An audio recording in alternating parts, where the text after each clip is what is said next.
welcome to another T3 webinar. I'm super excited to have Ruth Macleod and Savannah Peterson joining us from a long way away, actually, in the Pacific, San Francisco, USA. Ruth and Savvy, welcome. Thanks, John. Very exciting to be here, especially with two of my favorite people. Cool. So, and hello, everyone. I think there's been a lot of people looking forward to this webinar, and we were just chatting in the green room before starting just about how people are, taking all sorts of periods of time to adjust to these new market conditions. So, particularly excited to get your views about sort of what's happening in the US and San Francisco, and whatever level of context you're keen to give us. And of course, we'll be taking questions throughout, folks. Shout out to our sponsors of T3, NZTE, Bank of New Zealand, Amazon Web Services. We are only here because of their support.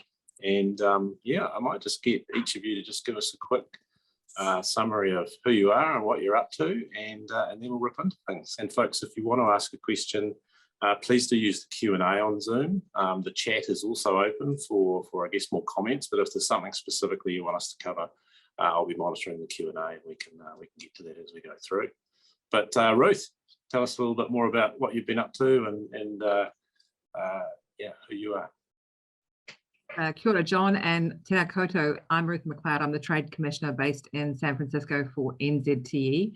I've been at NZTE since the dawn of time, sort of Jurassic period, but in that time I've had various roles in New York, Auckland, and now San Francisco. So my job is to work with a team of business development managers who help tech businesses land and expand here in the US.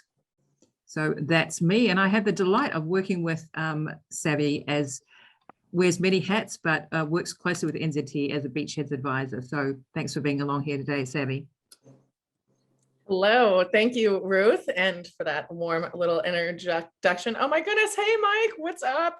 I see some other familiar faces of some folks that met along the way. And for a little bit of context, my name is Savannah Peterson. Most people call me Savvy, and I have been coming down to New Zealand for many years now. John and I were actually just discussing that it is the 6-year anniversary of the first speaking tour that we did, the first Kiwi landing pad jam round 1. And I cannot believe actually that it's been 6 years since then, but it has been such a joy to work so closely, both with KLP, with NZTE, with the New Zealand High Tech Awards, with hopefully many of you in the comments right now on a variety of different projects. I run a community building agency where we do storytelling and content to help brands expand and grow their evangelists.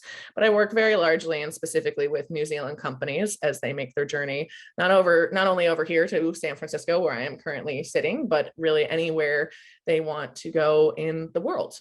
So I'm thrilled to be here, and actually want to get us started with a question, because I've been on the road a lot this summer. I got my second shot and pretty much hit the ground running and go see everyone I hadn't seen in a long time. Very privileged to be able to do that. I definitely extend my empathy to everyone out there in lockdown. We know what it was like in San Francisco here. We were extremely locked down, and we now have a semblance of freedom. My heart goes out to you. It's very easy to feel slightly insane, or whatever it is that you're feeling right now. So your feelings are valid. But I'm very curious, since it looks like most folks are in New Zealand, from what I can tell in the comments here. I'm curious to hear, just before we even get into anything, what are your perceptions of the scene in San Francisco right now? And we can talk specifically about the tech and startup scene if you want, or if you have another thought that comes to mind when you think about San Francisco or the United States. What are the sort of first words that come to mind, or the thoughts that you have? Because I'm curious to understand if the perception globally now matches our reality. So let us know. I can tell there's some folks who are shy and aren't ready to drop in the chat. Jim says everyone's leaving California due to taxes. Interesting thoughts. Okay, so we'll get into a whole bunch of this from the data side. Should I just dig into that? Why not? Yeah, so we'll get rolling with a bunch of numbers. We had the data Duda conversation earlier today, so we'll just call them numbers, but I want to give y'all a really overarching view. And I can see in the comments already that there is a perception, and even for me as a native San Franciscan, there's very much a sense that people are leaving the area. And population definitely did decline. San Francisco still has the most dramatic decrease in rent. So on the flip side, kind of an interesting time to move to San Francisco. It's still down 15% over the pre-pandemic times. And in the first quarter of the pandemic, rent actually dropped $1,000 a month. So it drops 25% right out the gate. So we're really recovering very slow. New York City, on the contrary, is only down 5.6% overall, and they just jumped up 4.3% over the summer. So rent prices are going right back to where they were. All of that said, San Francisco still distinctly remains the most expensive city to live anywhere on earth, which is something I think people very much do not consider a lot when they think about coming over to San Francisco, is the insane size of your overhead. It is still, however, and one of the things that's been interesting is I feel like this got a little overhyped, is there's a lot of loud VC voices that have changed where they are located. They've moved to Austin. You've probably heard about Miami. You've heard about Denver. You've heard about LA. There is trends in some of these thought leaders going to these places. But the reality is 1/3 of all of the venture deals that happened in the first quarter of this year were San Francisco based. It's 25 billion in venture capital was invested in companies here. So there is a super high concentration. That's actually more than Boston, New York, and Los Angeles combined last quarter. So you're hearing a lot about these trends. It doesn't mean that San Francisco is not still a tech hub. It is a tech hub because of the tech capital that lives here. What it means is there's actually more capital everywhere else. And this is a good thing. This will encourage a diversification of investment. There's new investors in new spaces, discovering new solutions and new founders. There's a ton of value add in that, but it's really a rising water level across the board versus a suck from San Francisco and a reallocation elsewhere. I mean, San Francisco still has more billionaires per capita than anywhere on earth, and it's and 40% of the capital invested in the world is invested in San Francisco. So as much as there are company or cities that are making strides, when you look at 1,768 deals made in San Francisco in 2020, you've only got 233 made in Denver. So that's a massive cliff when we're actually talking about flow. So I think I'm excited to see other cities around the world stepping up in a venture capital space and investing. I think there are markets now, and remote work has really changed everything. We went from 3 to 5% of people working remote, or of work done remote, quote unquote, to now 30 to 40% of work we suspect will be permanently remote, which is a massive shift. It means that entrepreneurs anywhere can get capital without having to spend the capital to come to the epicenter of the capital. I promise I'm going to stop talking about capital, but it's interesting. I mean, there's just more and more and more money that's thrown into our world every year, despite what you might read or hear. And it's really about being strategic in terms of what's best for your businesses, the closest access to your customers, and where you think the best talent for whatever it is that you do may or may not be. If you want to be in person, you can also be remote. Recruiting people remote is its own challenge, but can also save you a ton of money. So it's kind of an interesting notion. So in theory, I would say Silicon Valley is still real, but Silicon Valley is more of an idea that has been adopted broadly than it is just a singular solitary place. And with that, I'll let Ruth tell you about NZTE. Very cool. What a useful background to bring Ruth in on sort of NZTE. And how long have you been Trade Commissioner now there, Ruth? Just a year. So 100% of that time we've been in lockdown. So as Savvy said, that I can empathise with Auckland, which I was just in Auckland recently.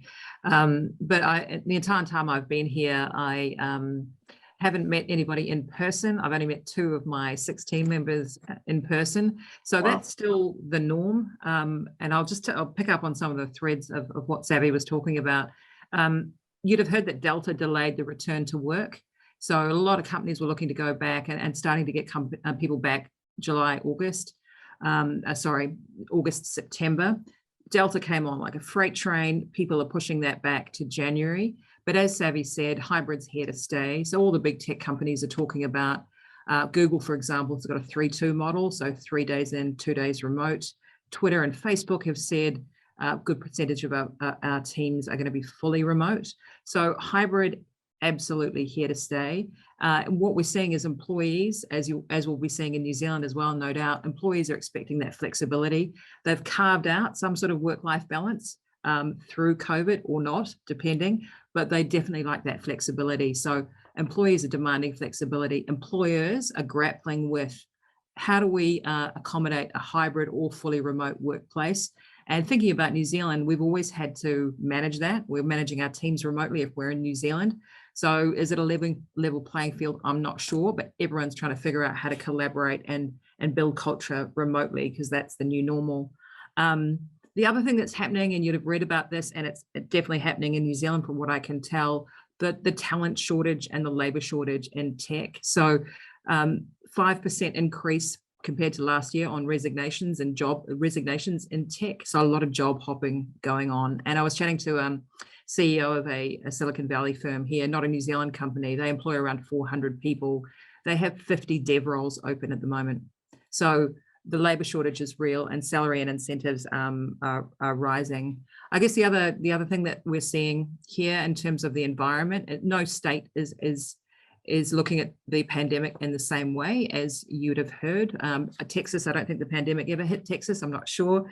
But it's a really different environment depending on what state you're in, massively different. Mandates are rolling out for education, healthcare, and federal workers in terms of vaccinations. And some of the big macro policies are coming to an end. So things like rent relief and mortgage holidays are starting to end now. So that's going to be interesting to see what the trickle on impact that is. Wow, there's so much change going on. Ruth, and I know you've got a couple of slides to share at whatever point you want to do that, but just in terms of how you're leading, the support for the companies that are active or maybe ramping up to get active in the US, talk us through, what's happening with that. Yeah, well, I'll give a bit of a snapshot in terms of number of companies, New Zealand tech companies focused on the US. So we're working with over 100 tech firms at any one time who are focused here. Denver has become the unofficial capital of New Zealand in the US, I'd say, Savvy. So we have 29 companies. Wholeheartedly concur after spending time there this summer, yes. Yeah, there are 29 companies, not just tech, but 29 companies there. So companies you'd have heard of course, Xero and Aura, but also Werewolf and Released. So Denver is the place to go. The exciting thing is United's looking at a direct Denver route, which might have made the papers in New Zealand. So Denver, Auckland, here we come. The majority of our companies are doing pretty well, actually, and a lot of them have started, unsurprisingly, building their sales pipelines remotely, but now they're looking at employing their first hires. A number have done that recently. So that's really good to see. Companies doing really well have a strong value proposition that supports either digitization or remote work. So companies like Joyous, who John will know well, but then we have PageProof, File Invite, Secured Signing. They've all got a digitization offer that really is the zeitgeist, really, as everyone's trying to streamline and digitize. In terms of the environment, so companies are able to get meetings. That's still happening, not so much in person, it's still this kind of format. And conferences are back on, but numbers are down and they'll all have a digital component. But generally we're hearing from companies that they're doing okay. Where it gets tricky though, if you've got a longer sales cycle and you didn't have those established relationships in the market, that's obviously going to be tougher for you, but on the whole, doing quite well. In terms of what we're working on with customers, again, unsurprisingly, it's targeting, understanding their total addressable market, but specifically what is the niche that you're targeting? Maybe niche has a connotation that's not so positive when we think about the New Zealand context. Here, niche just means focus. So a lot of time we're working with companies around, okay, based on your product, where's the best product market fit for your business, and really getting specific on all the good sort of fundamentals, customer journey, sales and marketing funnels, targeted content based on customer journeys, all this good stuff. And then what I'm seeing more of, which is really interesting because it's such a big thing over here, is customer success. Such a big function in tech businesses here. So increasingly, New Zealand companies we're working with want to stand up a customer success function, and they're coming to us to say, how do we do that? What is the job description? What should we be paying? What are the workflow? How does it work with the sales team? So yeah, those are some of the things that we're working on. Very cool. And sort of a question to dig into that, because I mean, learning for me already, and I'm sure a lot of our community, is this Denver place. So let's try and put that in contrast. And folks, if you've got direct questions, please put them in the Q&A. But I'll put it to both of you in terms of an answer. So I'm funded. I'm a Kiwi company. Let's just say, you know, to give it a bit more focus, I'm in some sort of software. I'm looking to start that first market establishment. So with the shifts that you've both talked about, if I put you in this fictitious company's shoes, where, you know, what are you going to think about? And yeah, as an answer, where would you land? So I had the very interesting and fun and good fortune of spending more time than I ever have in Denver before this summer. And I was originally scheduled to be there for 8 days for one of my clients, actually first in-person offsites since the beginning of the pandemic. And I enjoyed myself so much, I extended that trip to actually 8 weeks until I physically did have to come home. So the things that are really compelling about Denver that that live up to the hype are it's a very accessible city. You land in Los Angeles and it's extraordinarily overwhelming. Same thing in New York City. It makes cities like Auckland feel like the palm of your hand in terms of just scope and sprawl. And even if the CBD is tight, it's very big. But Denver is, I mean, you can walk the entire downtown. The suburbs are all pretty accessible and the mountains are right there. So it's definitely got a looking over John's shoulder right now in Queenstown. It has a very reminiscent home-like vibe. I hear Kiwis talk about Denver romantically the same way they talk about Queenstown or Wanaka, and then the way that they talk about even, you know, Lake Tahoe here is another example of a place that attracts a lot of New Zealanders. But one of the other things that's really important to state about these smaller markets and that we're seeing in Denver is there's a little bit of an underdog situation in cities that are smaller than the Silicon Valley, whereas we're a bit cutthroat here. I mean, capital and you know, community numbers and all this other stuff kind of speaks for itself. There's hype around certain people given their legacy in the Silicon Valley or whatever that might be. When you have a place like Denver, they're really fighting for their place on the map. And every time there's a win in a city like that, it helps elevate the water level for everyone who lives there, for the investors in that economy, for the angels that now pop up from the generation of people who just got this new wealth or whatever that might look like, the future founders of that area. And so I've worked a lot. I was just actually at some Denver Startup Week events and whatnot. And there's a very close-knit feeling and a very friendly and fairly, at least from what I experienced, a very welcoming feeling to that community. The investors are pretty easy to find. The angel groups, there's not dozens and dozens and dozens of them that you could spend time cold emailing. If you start talking to 1 or 2 people, you're probably going to get introductions to other people.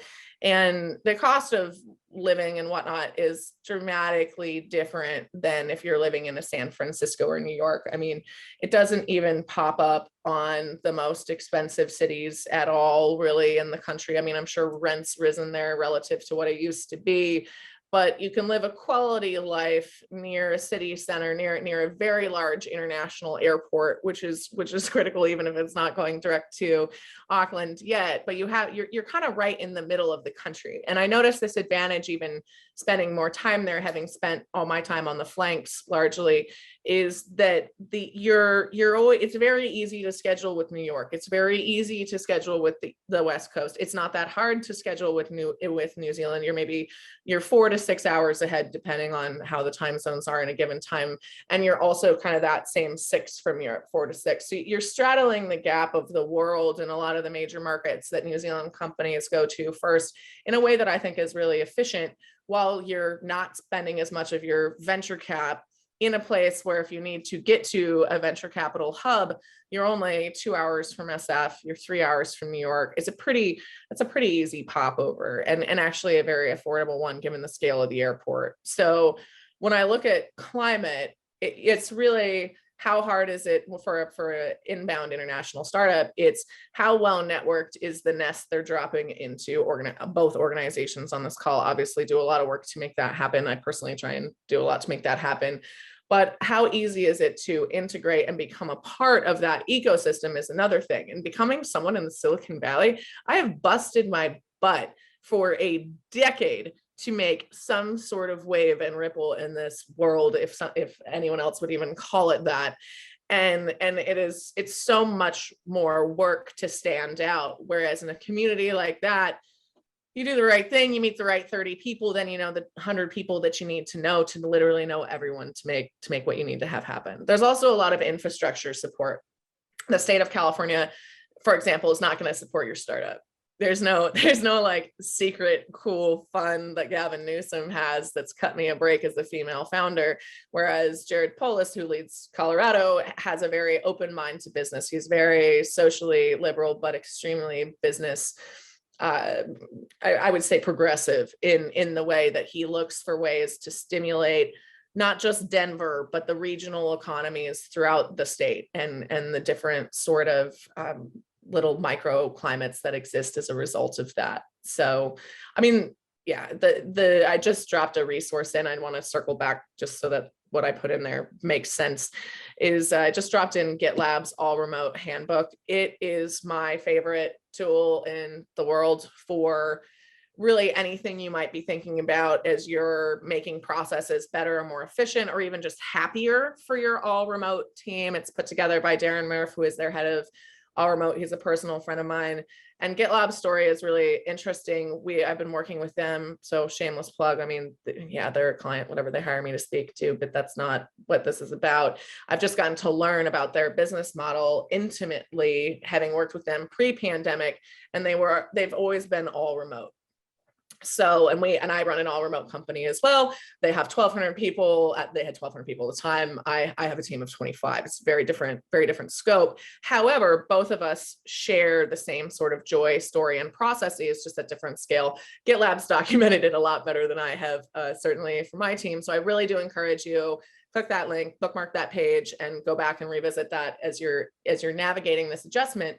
But what's really cool is when they started doing this, and when they were all remote, and even when, I mean, Sid is the awesome Dutch guy, their CEO, he will, I'm sure he was flying around to VC meetings, but obviously they've been preparing for this IPO all remote. They just IPO'd 10 days ago.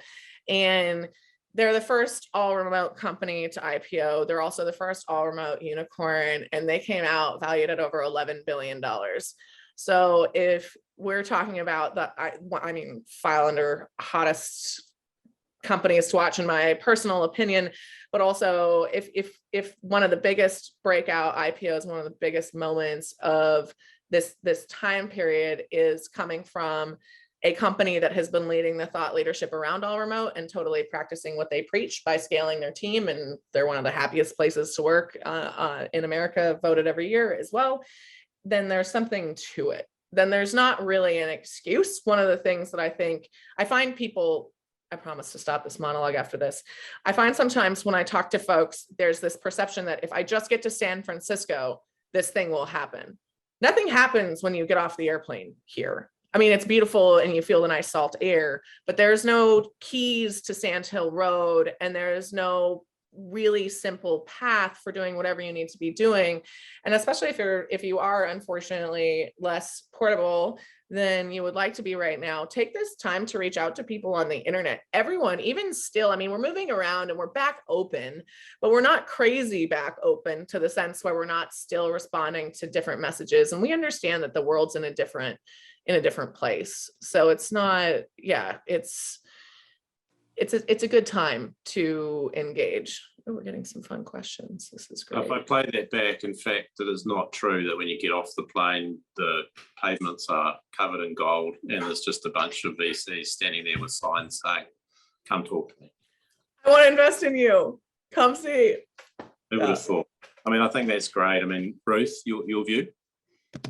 I think Savvy has covered most of why Denver's attractive, but I think a big thing that we're seeing, and Savvy touched on it, is that the government of Denver, the state government of Denver, is so keen to attract startups to that region. So they will bend over backwards to connect you into an ecosystem. So a slightly more friendly ride than San Francisco Airport. You know, they're reaching out to us all the time and wanting to connect to New Zealand companies. And I think a number of you have said in the chat, you've been to Denver startup talks or what have you. So that's a real bonus. They want you there. Makes a difference. Yeah, and I think Robert had a question just around, I think hopefully, and sing out, Robert, if we haven't answered it through Savvy's overview, that you know, it isn't just about going to San Francisco because you need the VC, you know, community that's only there. It's expanding out, right? Very cool. Ruth, did you want to take us through you know, more of the NZTE services and support? Yeah, sure. I mean, I plan to share a PowerPoint to stand by people, and hello, Kai. We'll see if this works. Denver convert on the line. Can you see my screen? I can certainly see that, but team online, just sing out if you can't. Perfect. All right, I'll press on. Just a couple of slides taking you through, for those who might not be familiar with NZTE, how we work. So NZTE is New Zealand International Economic Development Agency. So we exist to help companies like I'm sure a lot of you are running or part of grow internationally.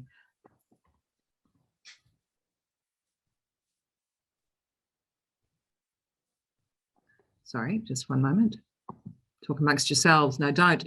So in terms of our offer, anyone can become a customer of NZTE. I know there's often some confusion about, you know, who is a customer or not of NZTE. Anyone can become a customer of NZTE. And you see on the left-hand side, the types of support we offer everybody.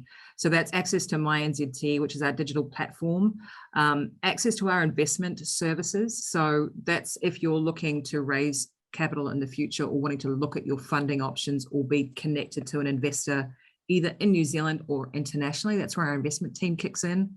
Access to export essentials and a customer advisory team, so real life humans who can help you navigate to other parts of government organizations like Callaghan and immigration. In terms of our focus portfolio, you may have heard of the focus customers. So to become a focus customer, we look at a set of criteria around willingness to engage, ambition, capital runway. And for high-tech companies, we look at things like cornerstone investors, and also while we typically don't deal with pre-revenue, we can look at customer acquisition in lieu of sales. When you become a focus customer, it's more intensive. You get access to more offerings and access to co-funding. So that's obviously something that I know a number of you will be interested in. In terms of our international footprint, so we have offices all around the world. You can see a little dot on San Francisco where I'm based, but our international team help companies in those areas. So it's a larger team. Through COVID, we increased our international footprint with more of our team on the ground, and also into our New Zealand account manager team. Lastly, if you become a focused customer, here's some tools that we have and some services that we offer. I won't go into them in detail, but co-funding really kicks in, as I said, for our focus customers, and that's a matched. There are two large funding pools. One is called market validation, which is up to $100,000, which is matched, and then International Growth Fund up to $600,000. So it's a 50-50 matching. This is a really top level. So my last slide, you'll be pleased to know, is if you're not already part of NZTE as a customer, check out Take on the World and sign up. Call us and we'll figure out how we can support. Very cool, very cool. And Ruth, just a question on that, because you know you raise a good point, and we've covered it with people like Charlie Hadrill and Terry Allen in the past about how to engage and when to engage with NZTE. I really like to front foot this because, quite frankly, I I find a lot of people a little bit thin on their rationale of why NZTE couldn't help them. Is there anything that your teams are like rolling up that kind of goes to the theme of, gee, I wish more companies were prepared with these things or had these things that they'd thought about? I think, I mean, yes is the short answer, but I mean, that's what we're there to do. That's what we're there to help with. So I think in the past, we had been more focused on a smaller set of customers typically, right? Now we're saying, actually, we want to work with you if you're very early stage, if you're even considering exporting. But I think in terms of, you know, the areas we tend to work with customers on, I think I've touched on a few, but it's really, if you've got a clear ambition for a market, if you've got, you know, good sort of capital runway, you've got good investors on board, or, you know, a great team around you, that's really important. Then it sort of goes into, okay, who are your customers? How well do you know them? Do you have a really good product market fit? I'm not expecting you to have all the answers because we can help with that, but these are the things that we look for.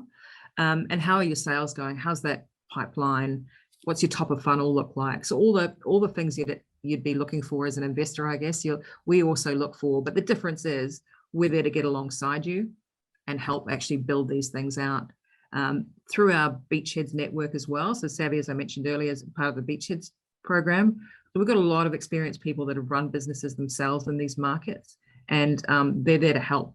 So really, the sooner the better that you engage with us. I think that's probably the message. And our investment team are excellent in this area in terms of if you're looking for funding options, if you're wanting to understand what I need to look like to be attractive to an investor, these guys are great. So I just recommend signing up and starting the conversation.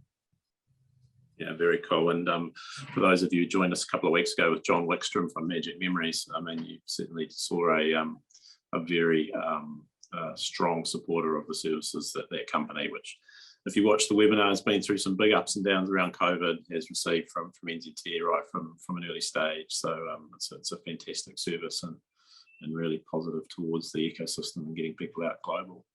I wanted to cover talent because, gosh, it's the word that's sort of in every second paragraph of challenges or, you know, retention, attraction, whatever it might be. But let's say you're a company going into the US market or Denver or SF, you know, if you were, you know, answering the question, well, what's my best foot forward as a New Zealand company with all this demand for people to be attractive to the best people in those markets? It's probably actually less developers, more sort of, you know, biz dev and marketing, customer success and so forth. Interested in your thoughts from both of you on that.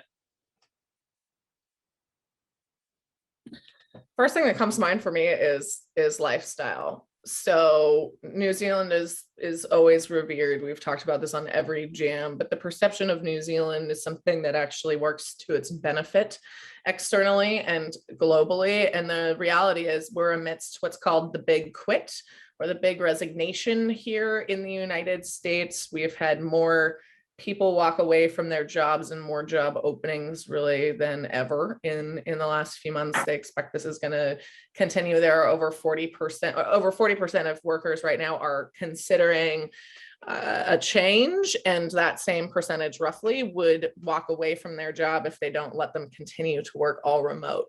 So one of the things to really lean into is, rather than worrying that it is an inhibitor or a detractor that you may be located 10,000 miles away from us right now, it's not actually an inhibitor to the person who has just discovered quality of life or lack thereof for the first time in their life, getting to work from home, getting to work remote like I do all over the country. So you can really lean into that. The quality of life and balance thing is really huge. I think there's a big difference in the Silicon Valley culture that says we have what do they call it? Unlimited vacation, but it's not actually unlimited vacation. It's all just hustle porn. Nobody takes any time off, and it doesn't work like that. It's very different when I work with New Zealand companies, and over half my clients are New Zealand based companies, and they actually take the 3-day weekends, or they are done at 3 on Friday, or they take their holiday vacations multiple times a year, whatever that is. And it's really built into the lifestyle And I see it actually as someone who helps a lot of these companies recruit and even helps NZTE recruit, is that the work-life balance thing is super real. And there's always that fantasy of, oh geez, when this is all over, maybe I'll get to take a flight down to New Zealand and meet my team. That's very exciting. But the thing that's also, I think, unique is New Zealand has always felt a little far away, or at least you all tell me how far away you feel from the rest of the world sometimes. And the whole world has experienced that now. And so we're kind of over that, if that makes sense. And the time zones are so close. We talk about this all the time. I mean, you're very close in terms of time zone. It's not that far off really in terms of working style.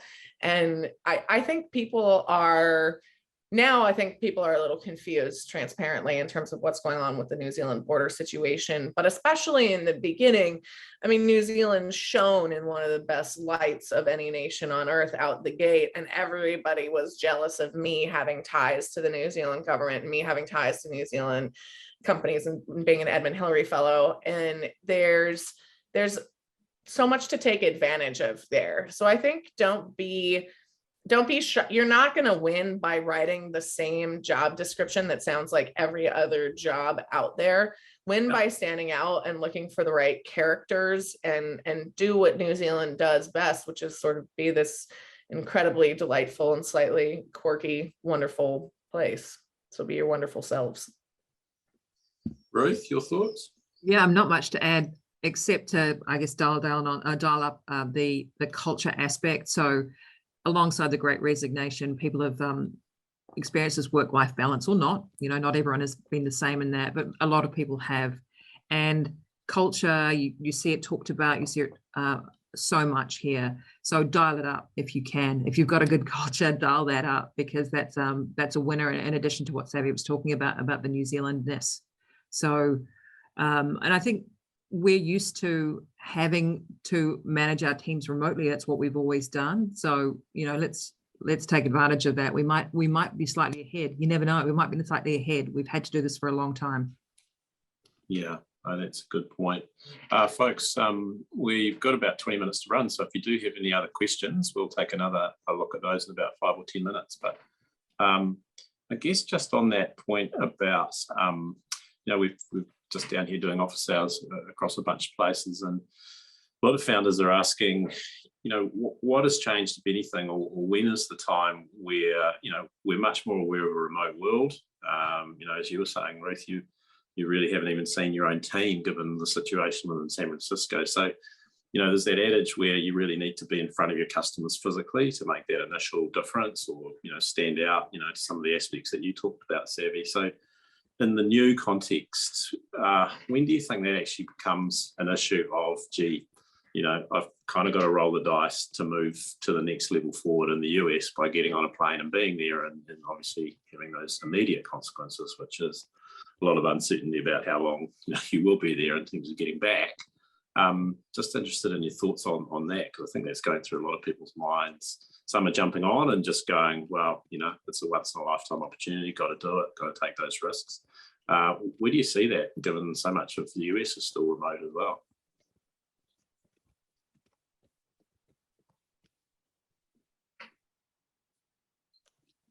Can you repeat that? Sorry, I'm answering Rebecca's question in the comments and I was kind of listening, but I'm going to just not pretending to multitask right now.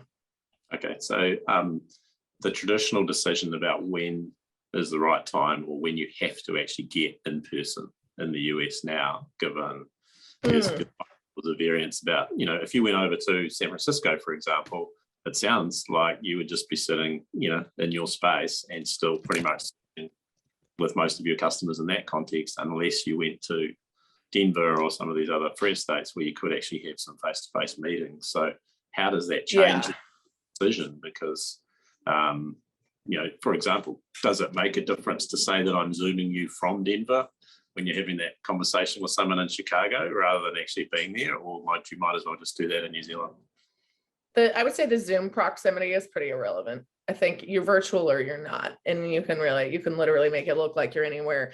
I used to lie on my resume and say that I lived in whatever city I was applying in so that they didn't discriminate on me not being a local. Like, I think, you know, there's kind of a flattening of that separation right now in a lot of different ways. Every city is really, really different. Although I can say, so I've spent the summer in 5 of the 10 largest deal flow cities. There's a little bit of coincidence to that. It's also the nature of my work. So New York, LA, DC, Seattle, and San Francisco. Oh, as well as Denver. Actually, I guess that's 6 out of 10. And there's varying levels of comfort. So if places are having gatherings, I would say they're having meetings. If you see people having events or parties or going to concerts, then there's probably business meetings also transpiring, at least outside. And I was really nervous. So in Denver, there really is no pandemic anymore. I mean, you're wearing your mask maybe at the grocery store and in certain situations, but I went to kind of the first red carpet event I've gone to in ages there, and it was 300 people not wearing a mask at a bar. So there's, that side of it definitely exists. Whereas there, so I was at a conference with Portainer, another New Zealand based company. They decided to come over here for an in-person event. And I was curious to see how it was. It was my first time back in California in a minute. And LA has been not quite as locked down as San Francisco, but a similar vibe in terms of how strict people were. I was actually surprised this conference got off the ground and actually happened. You had to be vaccinated. You had to fill out a health form every single day. And then you also got these interaction wristbands. So depending on your personal level of comfort with proximity, you could signal to the rest of people how far you wanted to be. And we had to be masked. I saw that friends of mine that were just at a conference in Nashville were not masked. So again, the masking versus not masking thing is very different right now. But I will say we're meeting again. And I watched with Portainer, there still was a very small number of attendees at a conference compared to otherwise. It's very much a vendor fest. I'm hearing this across the industry. It's not just what I've seen. It's all vendors meeting each other, which is great for partnerships and stuff. You're not going to meet 10,000 new customers at one of these things. There's not 10,000 people there yet. We're not even close to that. There were 3,000 people at this event, and I think that was probably 1,500 vendors and teams. So, I mean, this is pretty small. But the thing that's back that I think is really awesome that it's not possible on Zoom is serendipity. And the serendipity of intersecting with someone at the beer garden afterwards that you saw on the show floor, or someone randomly picking you out of the crowd to go do something and it ends up being like an amazing business connection, or getting to actually meet your partners face to face and then they introduce you to their customers who happen to be there, where it would have been maybe kind of weird via Zoom before that.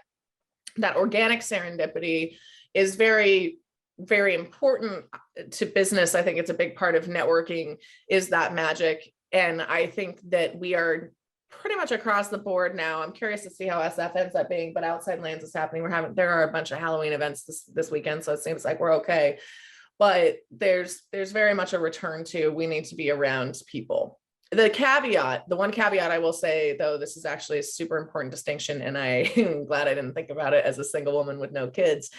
If you have children, a lot of little kids are not vaccinated yet, although they did. I heard the FDA just approved it for down to age 5.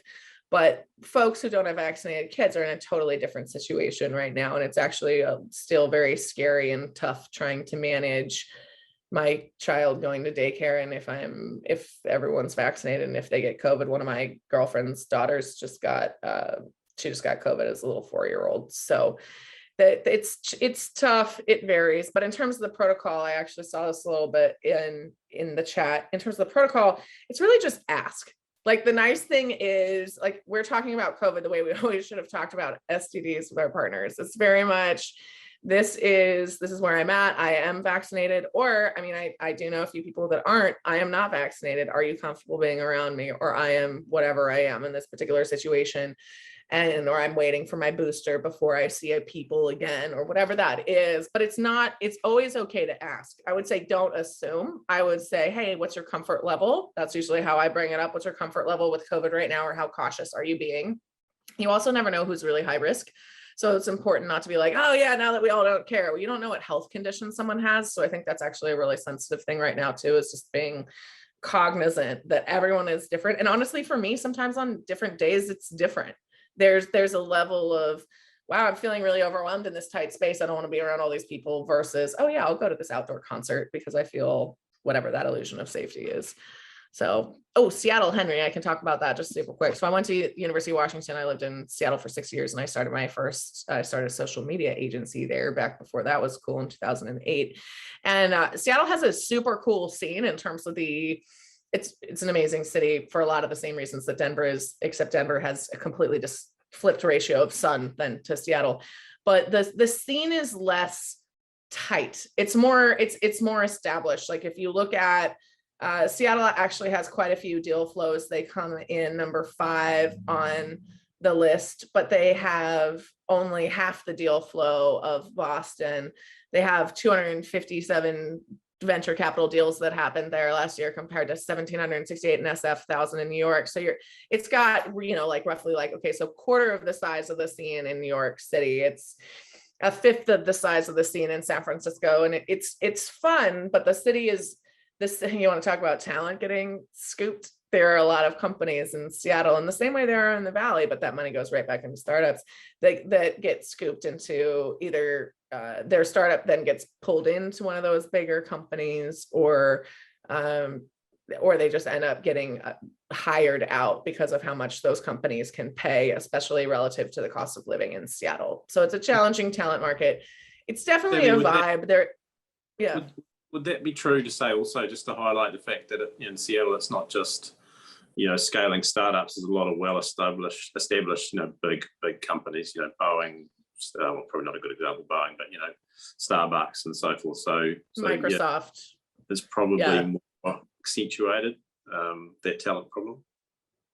I will say it's interesting. It's kind of like in the sense that in the same way that many of my friends have at some point in their career done a short stint at Facebook or Google or Netflix or something like that. Folks in Seattle have all worked for Microsoft or Boeing or Starbucks or a company that is, just because they can really pay a lot of money, and a lot of these businesses are, SaaS companies are extremely high margin. So if they're done right, so you have a really interesting sort of situation.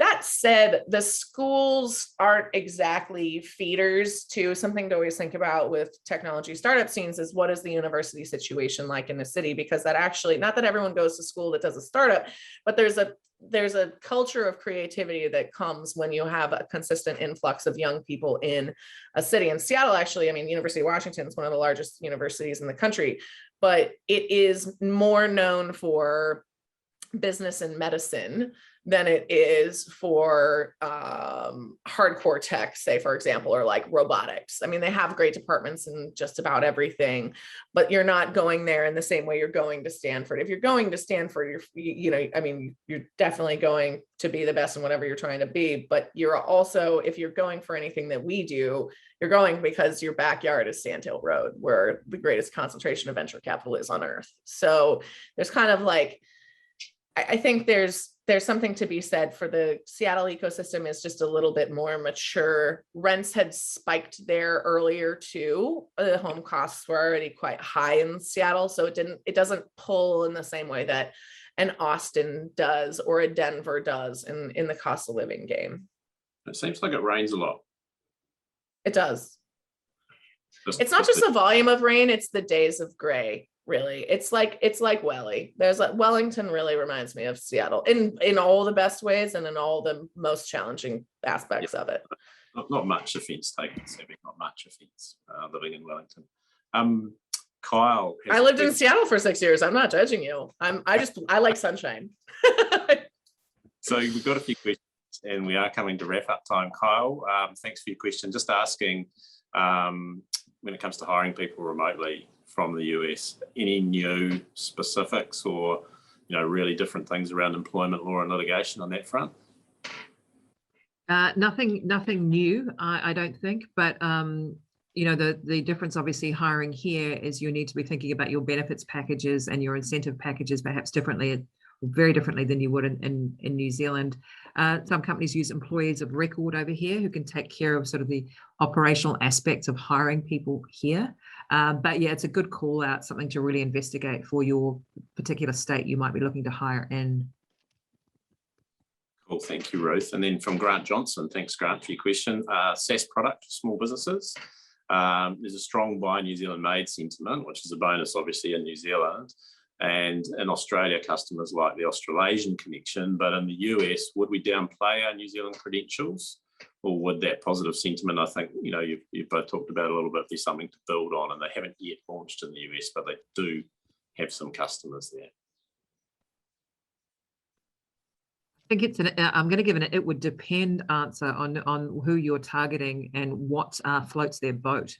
I think I don't think there's a one answer there. I think being from New Zealand now we're perhaps known. I'm not going to say that we are known. We're perhaps known. So there's a halo effect there. I wouldn't put the marketing dollars all on New Zealand. I know that's not what you're saying. It really does depend on your audience. Cool. Thank you. And Ken, g'day Ken. He said this is really great advice around COVID interactions. That's great to hear. And he thanks you for that. Beginning of capital raise rounds, it's taken some meetings with US VCs via Zoom, going to San Francisco in January en route to the UK, and trying to decide how long to stay in San Francisco for potential meetings. So I guess the nub of the question is, from what you're seeing, are VCs actually taking in-person meetings again, or is it just largely going to be via Zoom? Have you seen this? Yeah, so people are meeting. But I haven't seen, I mean, the one thing I would tell you though is really, this sounds insane, schedule now, because people are, I think over the holidays, we're about to hit an interesting period where I think between November 15th and January 1, I think we'll continue to see a lot of deal flow. And I think that people are going to do deals, but I think people are not going to work any extra hours than they need to, because we have all been pent up. We want to go on vacation.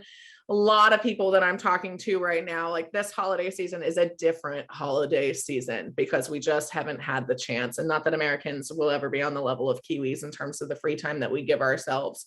But I think that it's really important to consider. I see this happen so frequently with Kiwis who come over, and I hate this. I'll get a nudge 5 days before they get here. I'm not in town. There's nothing I can do for you. And in terms of like throwing you a dinner or something. And they want meetings for the next 2 weeks that they're in town. It doesn't work like that. Calendars literally book up for these guys. They are getting hundreds of emails a day. So their calendars book up big time. And if your ask is short and simple and sweet and like, hey, here's what's up, I'm coming in January. Can we just put a, you know, let's put something on paper, or let's get a dart on the board for the 15th at 2 p.m. and start building around that. Because even if people end up flaking, or if you can't, or if you realize like the first week of January is actually not a good time to be, if you're in the consumer technology side, it's the Consumer Electronics Show in Vegas. So all of us go from the holidays to Las Vegas, literally 300,000 of us, every nerd. It's kind of like South by, but for the hardware geeks. And we're all there. So you don't want to be here when we're there, because you won't, it's not going to work out for you. So I do think that you can do it actually in a very short period of time if you want. I mean, you could do, you know, I think you could take meetings for a week or in 3 days if you need to. The caveat being, I would almost recommend you came once and then returned, because what ends up happening is someone says, hey, you should either, I want to follow up, or I wish we had more time. And it's the thing that is always a little bit of a killer is, let me know next time you're in town. And I know what this is like on the reverse down in New Zealand. Sometimes you're like, I don't have another time planned. How am I going to fake this? Am I just coming back in a couple of days and going to swing this? Or do I want to extend my trip? Or how desperate do I look if I do either of those things? And if instead you say, hey, I think I'm going to be back. You know, I've got 2 slots. I'm in the front end of January and the back end of January, you know, whatever it is, let somebody pick it, and then be prepared to return to do follow-up with anyone who is a little bit more interested. That said, I think everyone's pretty comfortable with Zoom even if they don't really know you. We're just a little Zoom fatigued out. Like the perk of being here right now is people are stoked to go out to lunch again, and they're excited to have the opportunity to do that. So yeah, I saw a question in here really quick about the salaries that I just don't want to lose. And Ken, let me know if that didn't answer your question. Happy to go deeper there. But I saw a lot about salary. Now, this is actually really interesting because it's 50-50, or maybe not even 50-50. I think salaries are actually pretty consistent.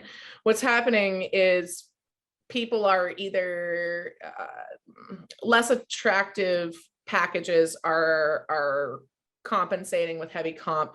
The tech industry is really rich right now. The US stock market, for example, if you look at tech stocks, everything's through the roof right now, which means people have money to throw at those companies that they're hiring against. So some of the big FANG companies, some of the larger companies across the board have more cap to spend. So that is just a thing. There's money in the economy right now. And I think there was a point about inflation.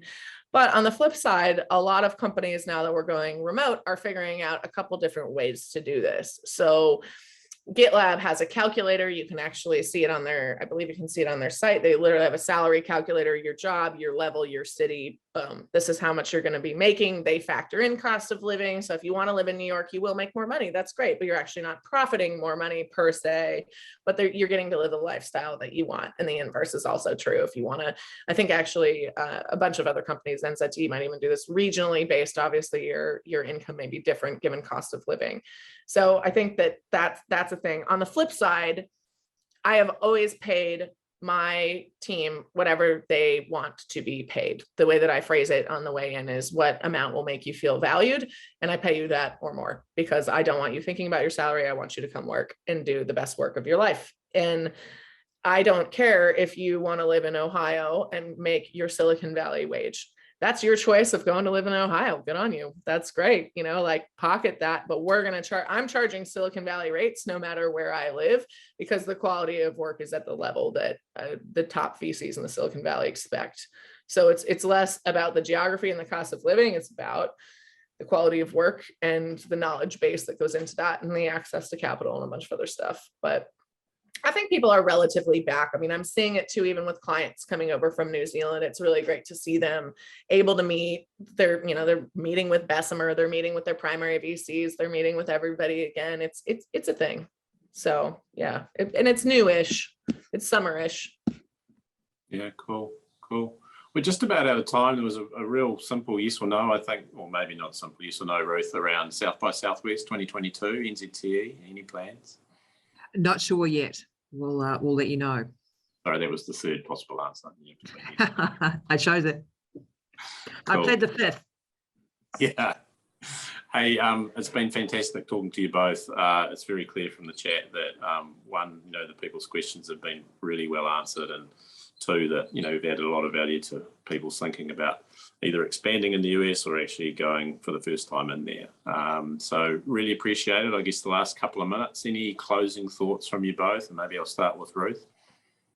Yeah, I mean, notwithstanding the fact that people are going back and expecting, well, not expecting, liking the human interaction, I just, I guess my tip would be do as much as you can remotely, continue to do that because the playing field of Zoom for us still exists. So mine that until it's unfashionable to use it. Great advice. Savvy? Find a buddy who can help pump you up through this weird time, through whatever stage you're at. And I'm sure you're already thinking about this, but we don't talk about it enough. Mental health is super fragile right now. Raising capital, one of the most mental health damaging activities I could legitimately prescribe to someone. Anytime you're getting rejection a lot, it's super hardcore. And raising cap and figuring out what city is going to be right for you, you're going to be prototyping. And that's the other thing I want to say too is build your nest around you in terms of the lovely people perhaps in this chat, or if you want to say hi to me occasionally, I'm here to support you as much as I support all the other Kiwis in my lovely life. But don't be afraid to ask for help. Don't pretend like you have it figured out. None of us have it fucking figured out. I don't have it figured out. We're all just trying to help each other. And the water level rises when we lift each other up or make that introduction to somebody else or help build them, and try and don't be afraid to use your 2 degrees. I think Kiwis are often a little too humble about, not that you need to brag about your work, but half of you don't even know what your friends do. And that's insane to me because sometimes I'm literally just introducing 2 friends in a different context when I'm building bridges for you all. So look out for each other, know that we see you. We've been admiring you the entire pandemic. We know who you are. We know where you live. We know who your leader is. We know a lot of things about you that many others outside of the Kiwi obsessed like me may not have known beforehand. And we want to see you succeed. And there is a ton of capital out there right now. I just want to make that really clear. I've not quite seen a heyday like this. Well, statistically, there hasn't been one ever. So if you are like, go big, don't be shy, lean on the introductions that you can get from other Kiwis who are venture backed by American companies. Look at who they are. This is all very public in New Zealand. So figure out who the top 20 companies are in your sector and who their partners are. Partner portfolio company, like that sort of bridge and introduction is a lot easier to ask for than most of the other ones. And be kind. Yeah, Fantastic. That's free. Ruth, Savvy, ngā mihi nui, wahine toa, thank you so much. Kia ora to Territory 3 community. We've really enjoyed putting this together for you. Thanks again also to our sponsors, New Zealand Trade Enterprise, Bank of New Zealand, Amazon Web Services. And yeah, if a lot of you hopefully see you next week, I'm talking to Eric from Mevo, the electric car company that's doing really well and obviously changing the dynamics of the planet at the same time. Thanks again. It was great to see you all, and have a great rest of your day. Kia ora. Kia ora. Kia ora.